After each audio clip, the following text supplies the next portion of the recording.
இதழ் TNTR மாலை நேர பிரதான செய்திகள்.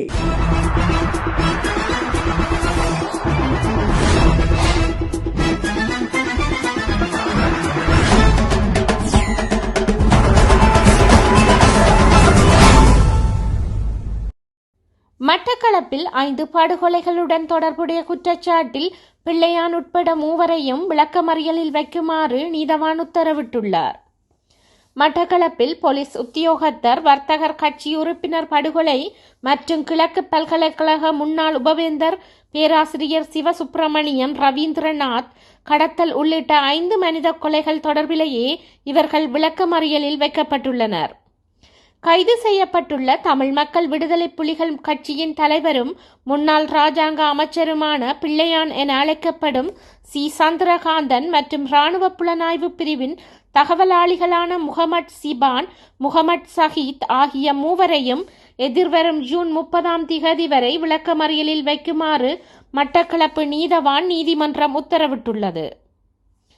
சிஐடியினரால் பலத்த பாதுகாப்புக்கு மத்தியில் இன்று திங்கட்கிழமை சந்தேக நபர்கள் நீதிமன்றத்தில் ஆஜர்படுத்தப்பட்ட போதே நீதவான் இந்த உத்தரவை பிறப்பித்தார்.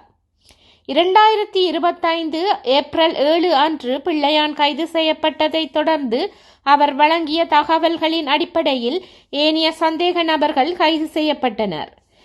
2006 ஆண்டு இடம்பெற்ற மேற்படி படுகொலைகள் மற்றும் கடத்தல்கள் திட்டமிட்ட அடிப்படையில் மட்டக்களப்பு பிராந்தியத்தை மையமாக கொண்டு நடத்தப்பட்டதாக குற்றப்புலனாய்வு திணைக்களகத்தின் விசாரணைகள் உறுதிப்படுத்தியுள்ளன. சுற்றுலா மேம்பாட்டு பணியகத்தின் முன்னாள் தலைவர் பாஸ்வர குணரத்ன முன்னாள் அமைச்சர் பசில் ராஜபக்சவுக்கு எதிராக அரச தரப்பு சாட்சியாக மாற உடன்பட்டுள்ளார்.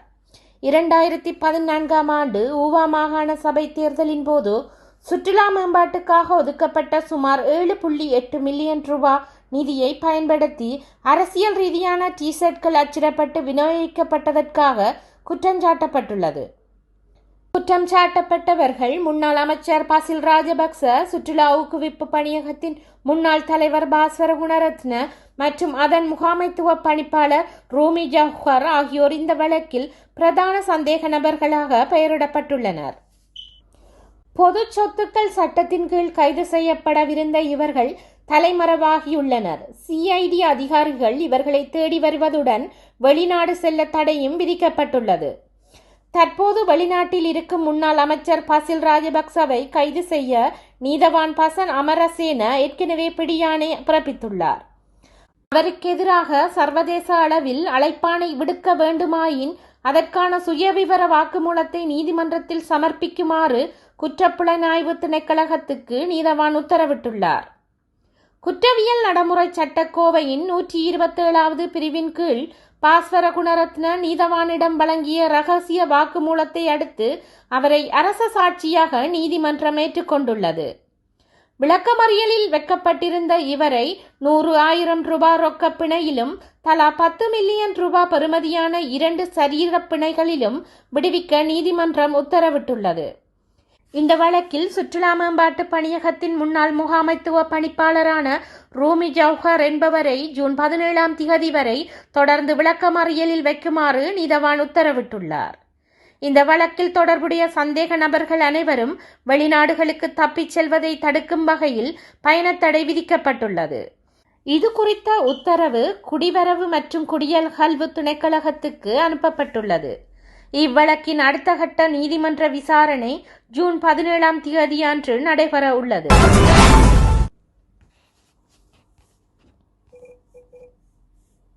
நெடுந்தீவுக்கான பயணிகள் சேவையில் ஈடுபட்டு வந்த வடதாரகை படகு திருத்த வேலைகள் நிறைவடைந்த நிலையில் இன்றைய தினம் திங்கட்கிழமை முதல் மீண்டும் சேவையில் இணைக்கப்பட்டுள்ளது. குறிகட்டுவான் நெடுந்தீவுக்கு இடையில் சேவையில் ஈடுபட்டு வந்த வடதாரகை, நெடுந்தாரகை மற்றும் குமுதினி ஆகிய 3 படகுகளும் பழுதடைந்தமையால் நெடுந்தீவுக்கான பயணத்தில் பெரும் நெருக்கடி ஏற்பட்டது.